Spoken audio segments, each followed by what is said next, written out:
کے رخسار پہ آ کے گرا تو میرے نبی کو ٹھنڈک محسوس ہوئی. آنکھیں کھولی تو ابو بکر کی آنکھوں سے آنسو ٹپک رہا ہے. پوچھا ماں والوں کے یا ابا بکر کیا حال ہے, یہ آنسو کیوں, کیا گھر میں بچے یاد آئے؟ کہا نہیں موجا سائیں, بچے تو قربان تھے محبوب پہ, بچوں کی کا محبوب سلامت تو دنیا میری سلام.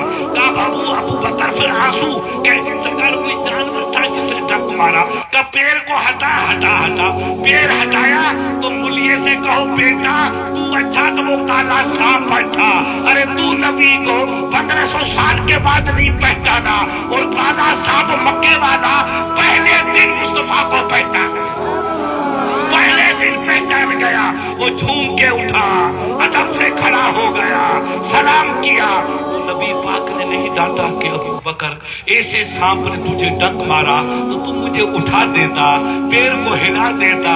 نہیں ابو بکر تو نے جو کیا وہ اچھا کیا, کوئی فکر کی بات نہیں. سرکار نے فرمایا فائن صدقو, بتا عمر کہاں ڈنک مارا گیا؟ ابو بکر نے کہا سرکار پیر کے انگوٹھے پہ. تو سرکار نے لوہے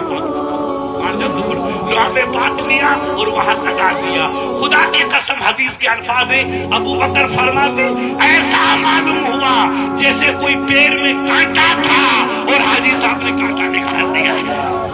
میں ادھر گیا ساؤتھ میں, انڈونیشیا, کیا نام اس کا, بنگلور ہے اور میسور ہے, تو ایئرپورٹ پہ لکھا تھا تھوکیے نہیں بیماری پیدا ہوگی, تھوکو نہیں بیماری پیدا ہوئی. میری آنکھوں میں آنسو آئے.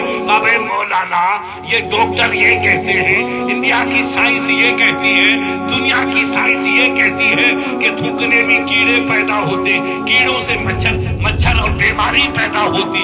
تو گورنمنٹ کہتی تھوکو نہیں, ہوائی اڈے پہ بیماری پیدا, ہم تھوکے تو بیماری پیدا ہو جائے. اور میرے نبی کی حدیث فرماتی ہے نبی تھوک دے تو بیماری نہیں پیدا ہو, بیماری کی جڑ ہی کٹ جاتی ہے. تو ملیا ہماری زندگی اور ہے, محبوب کی زندگی اور ہے, ہمارا تھوک اور ہے, مصطفیٰ کا تھوک اور ہے.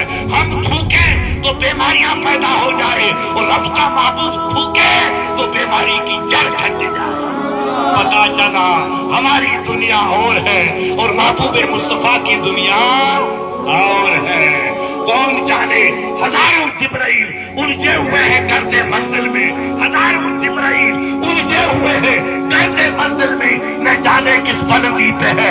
کاشا نام محمد کا, محبوب کا رتبہ کتنا بڑا, ابھی جبرائیل کو پتا نہیں تو باپ والے مولوی کو کب پتا چلے گا کہ کیا رتبہ ہے.